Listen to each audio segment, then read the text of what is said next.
before you make one more design decision for 2026, watch this video. These are the mistakes that I've been seeing made everywhere, and they are all fixable. Let's dive into it. The first one is cold, sterile minimalism. There is just no way around the feeling that you get when you walk into a room that has no character, no warmth, and no charm. If everything has hard corners, is gray, white, black, and cold, it's not gonna be comfortable for yourself, your family, or your guests to be in your home. So how do we fix this? Make sure that you're bringing in warm tones. You can still have, if you love gray, white, and black, that's fine, but you need to layer in the warmth so that it doesn't feel so cold. Use a warmer white color or have a warm wood tone mixed in with the gray, white, and black. Make sure that there's some curves along with hard angles. So that would mean, like, if you have a rectangular coffee table, have the side tables be round. Have some shapes that are a little more organic. It doesn't have to be everywhere. Mixing them is what gives you that warm and layered look. The second mistake that I have been seeing is chasing the trends without intention. There's nothing wrong with trends. I look at trends, I love trends, I have videos on trends, but if the trend doesn't serve the purpose that you need in your home, then it's not a trend that's worth it for you. So make sure if you find a trend that, you find it on TikTok or Pinterest or wherever it is, make sure that that is a trend that will last at least 5 years for your family. There's such a difference in what looks good online versus how it functions in your home. So maybe it's a paint color that you really loved. Here's another thing. Every color is gonna look different in a new environment. So the color that you loved from that designer who did a loft in New York and you're in the suburbs in Wisconsin, it's not gonna look the same. You have different seasons, different colors surrounding your home. Your home is a different shape, it's a different environment. So that's not to say it won't work, but always test your colors. Make sure that it works for you. Maybe it's a trend that is in like certain style of furnishings. Well, make sure that that's something that functions for your family. Is it like really hard surfaced, upright, non-plush furniture? Well, do you have kids? Potentially that's not something that's good for you. If you want something that you can have a movie night with your family, make sure that your sofa, your furnishings are appropriate for the room that you're putting it in. So this is where you just pay attention. I love trends, I'm not against trends, but make sure that the trend that you love is used the right way in your home, or maybe it won't work at all and you just have to find a different one. The third one I talk about a lot, which is mixing your wood tones. We love mixing our wood tones, but if you mix your wood tones without making sure that the undertone of the wood is flowing throughout your home, that's where people will struggle. So what I like to say, and it's very simple, is if you have yellow undertones in your woods, if you like the yellow undertones, then you can do all yellow undertones with a variety of depths. So you can have light woods, medium woods, and dark woods, all with a little bit of that yellow undertone. You can also, like my home, I have a lot of the brown undertones. I actually, even my floors, I would say, have a hint of yellow, but I tried to kind of bleach it out a little bit. And so most of the woods in my home have a brown undertone, and I have very light woods all the way to a very dark wood. But because it all has the brown undertone, it works together. Then you get that layering of light to dark that creates cozy environment, a warm environment, and just that character and depth that we really want to achieve when we do art design. So the fourth one I kind of hit on a little bit when I talked about trends, but I'm gonna hit on it again, and that's just the function. So if you're looking at trends, or maybe you're looking to remodel next year or just redecorate a certain room, and you love the look of a certain style or certain furnishings, you want to make sure that that actually functions for your home. So if there's a trend that's very like a ton of open shelving and not a lot of closed cabinetry, like we're just going to use a kitchen for example, it depends on your family whether that's going to work for you or not. Are you okay with potentially having to dust frequently? Do you have dishes that you like to display, or do you mainly use like mix match things, or like have a bunch of kid big plasticware and stuff like that that you would need to hide or would prefer to hide in a cabinet. We don't want things to look cluttered and visually overwhelming. So if you have a bunch of glass shelves or open shelving, glass cabinetry or open shelving, you want to make sure that the things that are displayed are also a part of the decor. So it needs to go with the rest of the theme of either the kitchen or your home as a whole. So for me, I have open shelving in my kitchen. I have very low ceilings, so I didn't want a ton of uppers. So I have some full height cabinets, floor to ceiling, but other than that, all of my uppers are open shelves. But I knew that I had things that I could display that I use on a daily basis that all coordinated together. So all of my plates and bowls that we use on a daily basis are solid white. And so they look good, they add to the decor of the kitchen, and they're not visually overwhelming. Same with our cups. All of our cups are the same style, and so even though we have a shelf just full of cups, they are glass, they're pretty, and they're all the same. So it's not a ton of different things going on. It adds to the character of the kitchen without, and the function, because we use them every day. So it works for us, but it doesn't take away from the visual appeal of the space either. So again, think through the function, whether it's furniture. I always am talking about kids and families.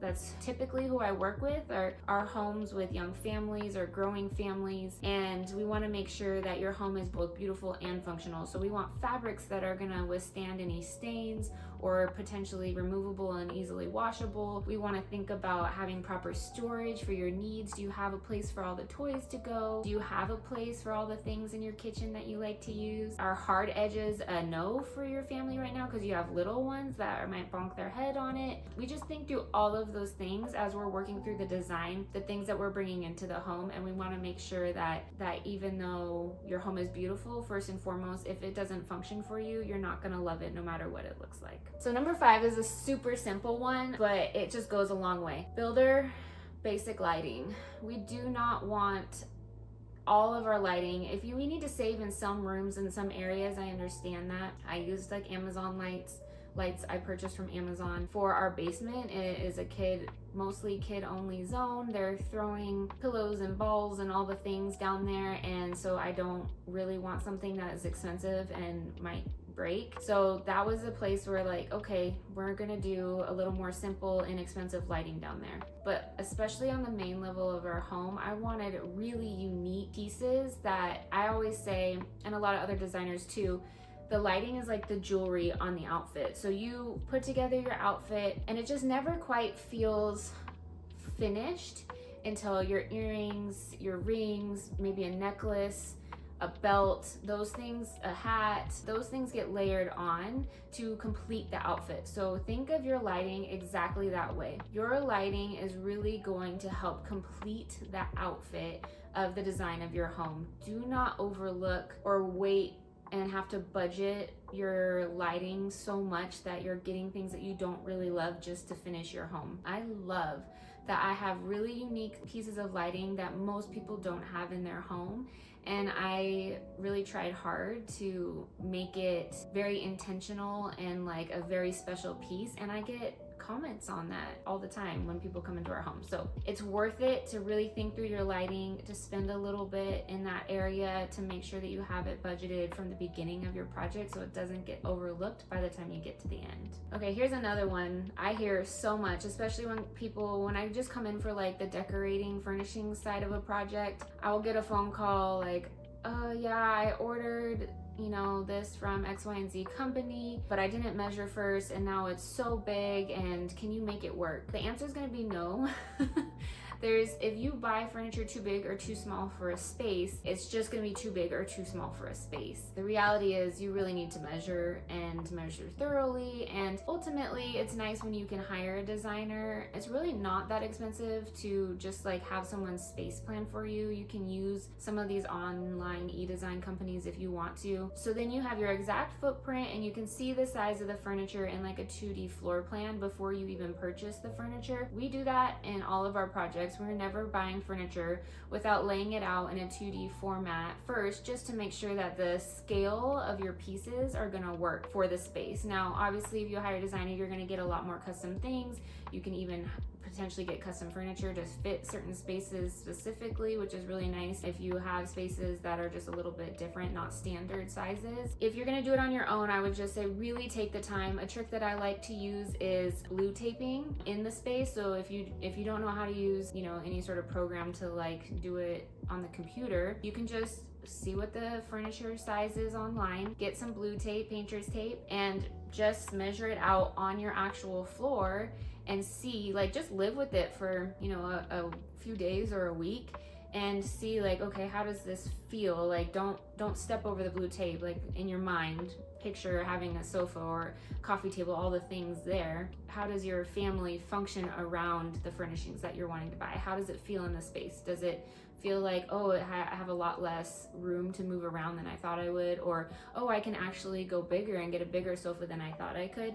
There's so much benefit into just taking the extra step and measuring it out. Okay, I have 2 more for you. Number 7 of the biggest mistake that I see, and we're not gonna do in 2026, you have to promise me, is choosing materials that just aren't gonna last. So many times I have to really try hard at convincing my clients, not as much lately, because I think if we talk about trends, we are seeing a trend of more natural materials being used, which I'm so excited about. In the past, in the last 5-6 years of being in business, it was always that conversation of, well, what's more inexpensive? Like, if I can get a marble look in a quartz without the marble price, and then, you know, marble is more care, then I'd rather get the quartz. And there is a case for that, and I understand it, and I know there's people that love quartz, but I can just tell you from experience that there's nothing like having natural materials in your home. It brings a softness and a warmth and the character that man-made materials just can never duplicate. So even when you get a quartz that has a marble look, it's a pattern that's repeated over and over and over again. Whereas if you get real marble, no 2 pieces are ever alike. Like, each piece is so unique and has its own character and its own story that it's telling. And same with real hardwood floors and like rattan wicker pieces. There's just movement to them, warmth to them, texture to them that man-made materials don't have. Not to mention that we are learning now how much healthier natural materials are for our home. There's so much chemicals that are put into man-made materials that actually end up in our air and making our air quality of our homes poor. And so there's a lot of cases for natural materials, and I am suggesting for you for 2026, do not make the mistake of having a bunch of man-made materials in your home. Please at least mix in with natural materials, even some that it doesn't have to be an expensive way. Like, have a marble coffee table instead of a whole kitchen of marble, and just feel the luxury that comes from having a piece that is a real natural material, and I bet you'll never go back. Okay, our last one, number 8, over decorating. So this one, I always have the caveat of, if you have a help of a designer or you just naturally have a design's eye, which most likely you're not even watching this video if that's you, you can have like that maximalism style that is done well. But if you are the person that struggles with, how do I put this together? How do I decorate? How do I make the shelves look nice? How many pillows do I put on a sofa? I will always say erring on less is more, because it will feel very intentional if the things that you put in are very intentional, things that you love, things that have a story, things that really have a meaning to you, and there is space in between those things so that your items can tell their story without just feeling like clutter. If you just cover an entire bookshelf in stuff, each piece isn't going to be able to really speak because they're going to be competing with each other. So general rule I like to say is like groups of three pillows together in like a section on your sofa, maybe 2 to 3 sections of 3 pillows.